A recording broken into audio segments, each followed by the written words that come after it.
La décision familiale est prise dans la nuit du 22 juin 2002. C'est moi, Mouktaran Bibi, du village de Mirola, de la caste des paysans guijards, qui doit affronter le clan de la caste supérieure des Mastois, fermiers puissants et guerriers. Il faut que je leur demande pardon, au nom de ma famille. Pardon pour mon petit frère Chakour.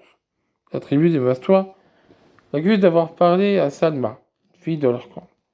Il n'a que 12 ans, et Salma a dépassé la vingtaine.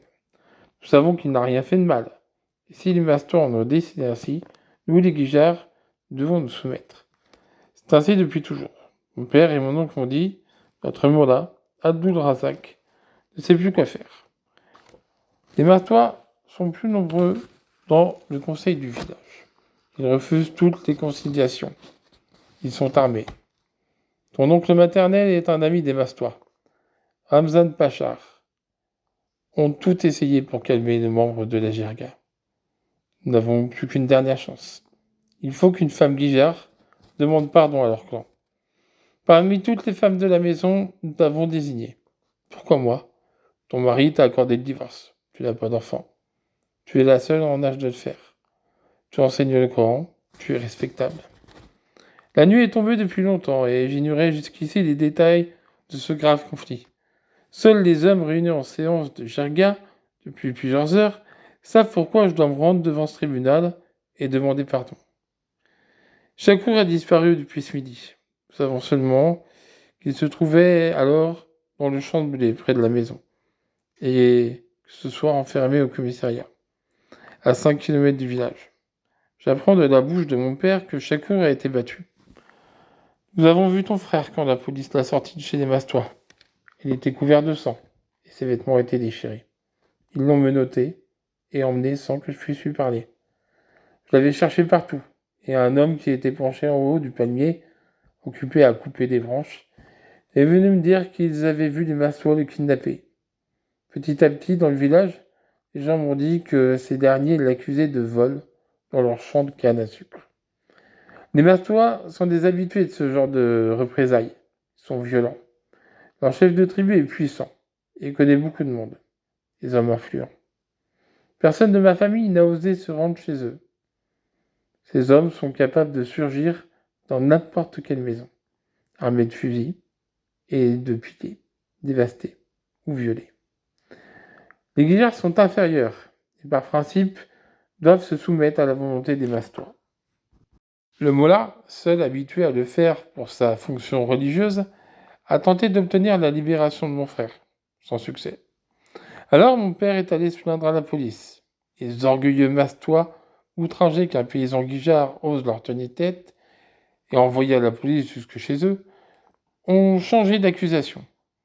Ils ont dit aux policiers que Chakour avait violé Salma et qu'il ne laisserait partir que s'il allait en prison.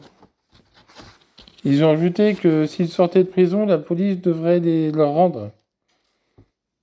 Ils l'accusent de zina. Zina au Pakistan, c'est à la fois le péché du viol, d'adultère et de relations sexuelles hors mariage.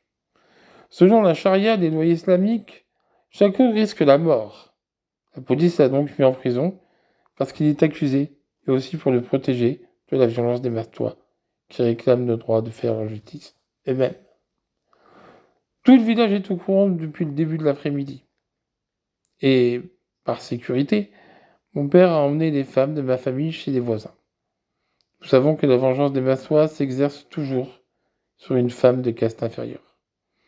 C'est à une femme de s'humilier, de demander pardon devant tous les hommes du village, réunis en séance du Jirga, devant la ferme des Mastois. Je la connais de loin, cette femme, cette ferme. Elle se trouve au moins de 300 mètres de la nôtre. Des murs puissants, une terrasse d'où ils surveillent les environs comme s'ils étaient maîtres de la terre. Mouktaran, prépare-toi et suis-nous. J'ignore cette nuit-là que le chemin que nous mène de notre propre ferme à celle plus riche, les Mastois, va changer ma vie à jamais. Selon le destin, ce chemin sera court ou long. Court si les hommes du clan acceptent mon repentir. Pourtant, j'ai confiance. Je me lève et je prends le Coran, que je serre sur mon cœur. Pour remplir ma mission, il sera ma protection. Je pourrais avoir peur. Le choix de mon père était le seul possible. J'ai 28 ans. Je ne sais ni lire ni écrire, puisqu'il n'y a pas d'école pour les filles au village. Mais j'ai appris le Coran par cœur. Et depuis mon divorce, je l'enseigne bénévolement aux enfants du village. C'est là ma je le savais, respectabilité, ma force. Je marche sur le chemin des terres suivi par mon père, mon oncle, et par Ghulam Mabi, un ami d'une autre caste qui a servi d'intermédiaire durant les transactions de la jirga. Ils craignent pour ma sécurité. Mon oncle lui demande à hésiter avant de me suivre. Et cependant, j'avance sur ce chemin avec une forme d'inconscience enfantine. Je n'ai commis aucune faute personnelle, non. Je suis croyante. Et depuis mon divorce, je vis au sein de ma famille, loin des hommes, comme il est de mon devoir de le faire. Dans le calme et en toute sérénité, nul n'a jamais parlé de moi en mal, comme c'est souvent le cas pour d'autres femmes. Salma, par exemple, est connue pour son comportement agressif. Cette fille parle haut et fort et bouge beaucoup. Elle sort quand elle veut et va où bon lui semble. Il est possible que les Mastois aient voulu profiter de l'innocence de mon jeune frère pour dissimuler quelque chose qui la concerne. De toute façon, les Mastois décident et les Jugas obéissent. La nuit de juin est encore brûlante et les chaleurs du jour. Les oiseaux dorment, les chèvres aussi. Un chien aboie quelque part dans le silence qui accompagne mes pas. Et peu à peu, ce silence devient murmurant. J'avance, et des voix d'hommes en colère me parviennent.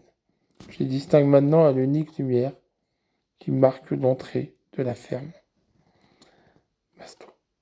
Ils sont plus d'une centaine, peut-être 150, rassemblés près de la mosquée, dont la majorité sont des Mastois. Ce sont eux qui dominent la jirga. Même le mollah ne peut rien contre eux, alors qu'il est la référence de tous les villageois. Je le cherche des yeux. Il n'est pas là. J'ignore à cet instant que certains membres de la jirga, en désaccord avec les Mastois sur la manière de régler cette affaire, ont quitté l'assemblée et laissant en maître des lieux. Devant moi à présent, je ne trouve que les chefs des tribus, Fez Mohamed, dit Faiz, ainsi que 4 hommes, Abdul Khalik, Ghulam Farid, Aladita et Mohamed Fez, armés de fusils et d'un pistolet. Immédiatement, les armes se pointent sur les hommes de mon clan. Ils agitent les canons pour les effrayer et les faire fuir. Mais mon père et mon oncle ne bougent pas. Tenus en respect par Fez, ils demeurent derrière moi.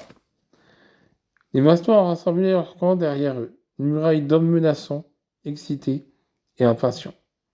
J'ai emporté un châle que je déploie à leurs pieds en signe d'allégeance. Je récite de mémoire un verset du Coran, ma main posée sur le livre saint. Ce que je sais des Écritures m'a été entièrement transmis oralement, mais il est possible que je connaisse mieux le texte sacré que la plupart de ces brutes qui me regardent avec mépris. Maintenant, je dois prononcer ma demande de pardon, afin que l'honneur des Mastois retrouve sa pureté. Les Pendjab, qu'on appelle les pays de 5 rivières, portent aussi le nom de pays les purs. Mais qui sont les purs?